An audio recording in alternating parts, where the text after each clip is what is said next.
Hello everybody, welcome back to HardReset.Info channel. Today I'll show you how to easily remove your Google account and factory reset your device at the same time on CHiQ L32.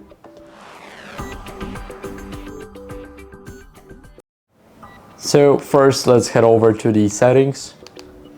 Now go to accounts and sign in. Here select your account and scroll down to you guys to remove.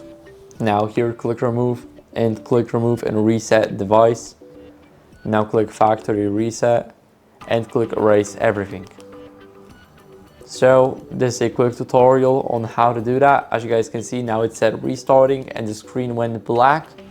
So that means that it's being brought back to the factory reset, so the factory default settings.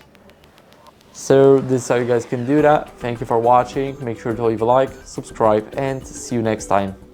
Bye.